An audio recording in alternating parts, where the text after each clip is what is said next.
Après une bonne petite semaine pour dire au revoir à toute la famille, partagée entre émotion et joie, tout le monde nous accompagne pour notre nouvelle aventure de Cap à Cap.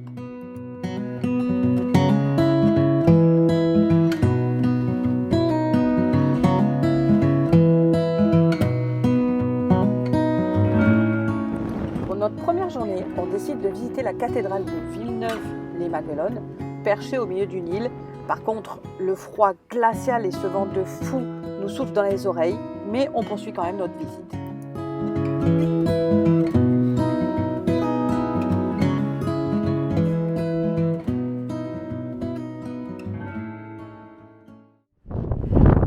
Il est super froid. Voilà, on est équipés comme des esquimaux parce qu'il fait froid, un froid de canard.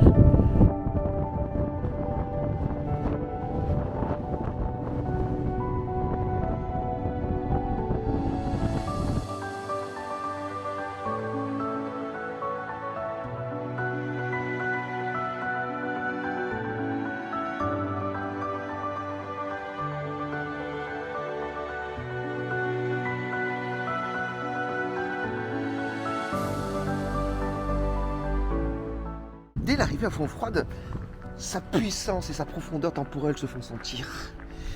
C'est un lieu raffiné qui s'offre à nous, marqué par deux périodes principales, le Moyen-Âge et le XXe siècle. À sa fondation en 1093, l'abbaye est bénédictine.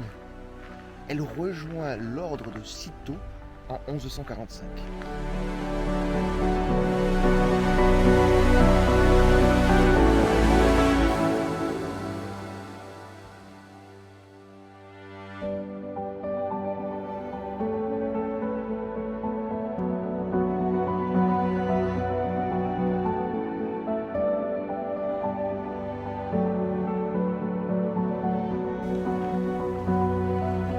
La terrasse de Neptune. Malgré le vent et le froid qu'on a bravé avec un fort courage qui nous caractérise, nous sommes partis visiter la cité médiévale de Carcassonne. Alors au-delà de son château, c'est surtout et aussi la basilique Saint-Nazaire qu'on a découvert. On avait pas mal de basiliques et cathédrales, mais j'avoue que celle-là elle est quand même pas mal parce qu'elle est très très colorée. Tous les vitraux, la lumière, ça donne un effet un peu waouh. Et une fois qu'on avait terminé donc de faire tout le tour de la nef et de la basilique, on a emprunté les chemins de ronde pour aller jusqu'au château Comtal.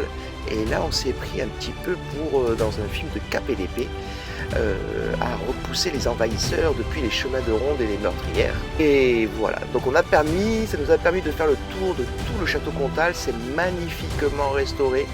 On a l'impression que ça a été fait juste il y a peu de temps.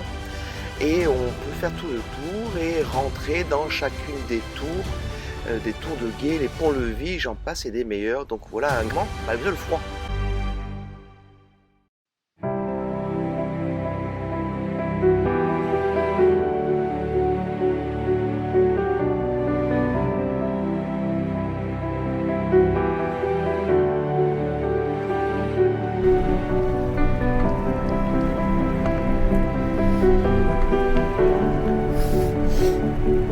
Ouh là là. Alors comme vous pouvez le voir là, cette péniche, je pense qu'elle ne navigue plus.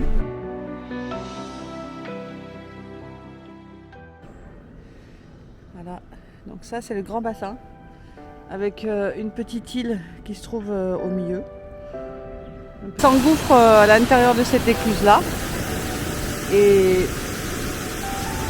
comme tout fonctionnement d'une écluse, ça arrive au bon niveau et le bateau peut passer tranquillement.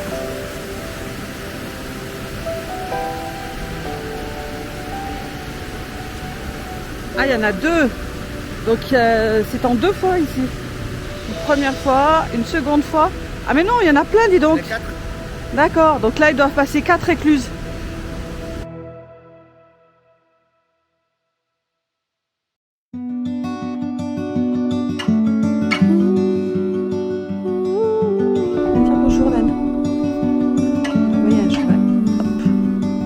copain.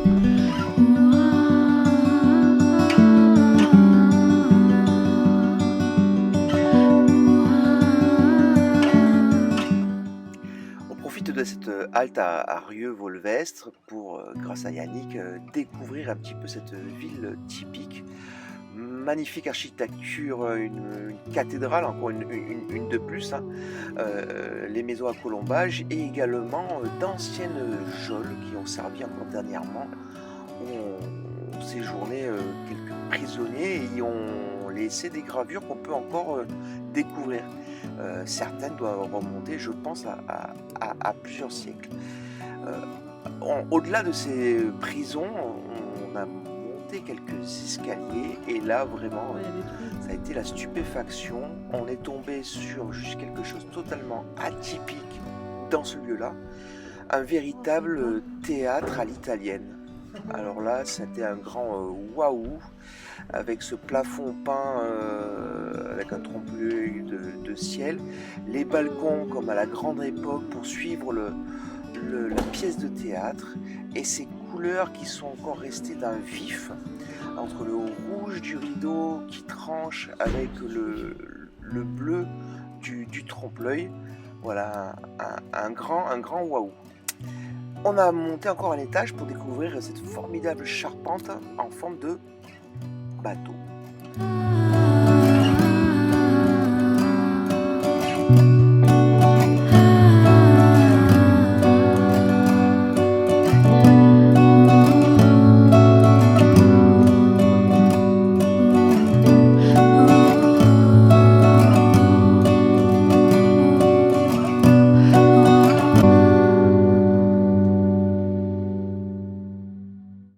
Lourdes serait probablement restée longtemps une petite ville comme tant d'autres s'il ne s'était pas produit un événement qui allait bouleverser son avenir.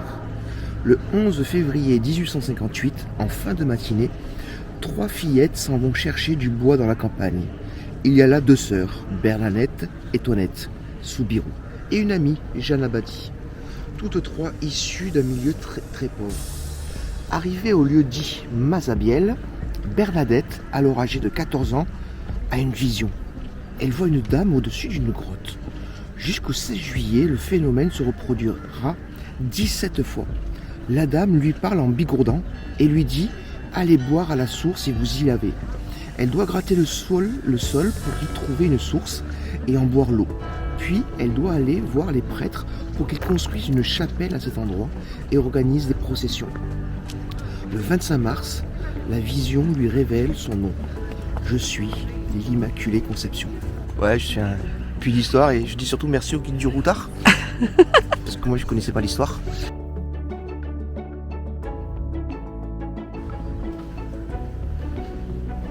C'est très étrange, on rentre dans cette basilique, on dirait que c'est un garage souterrain. Et en fait, pas du tout, c'est très contemporain. Et il peut y rentrer 25 000 pèlerins. Bon, cela dit, ça reste quand même hyper important, mais c'est vraiment étrange, cette atmosphère froide. Donc là, il y a les pèlerins qui sont en train de prier. Chacun prie à sa méthode et à sa façon. Bon, le doudou, il a mal au dos. Donc, il est en train de demander à la Vierge Marie qu'il ait moins mal au dos. Voilà, c'est un bon endroit pour ces douleurs.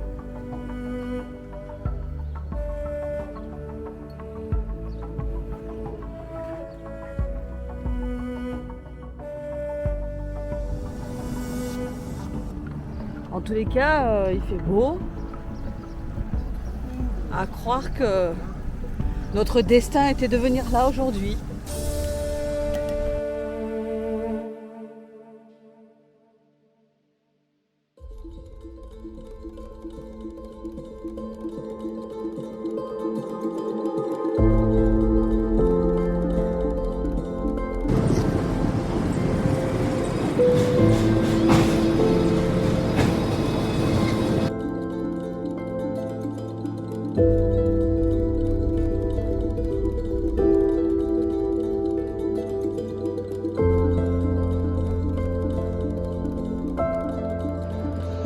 Petit arrêt à Saint-Jean-Pied-de-Port pour aller faire la petite visite du village.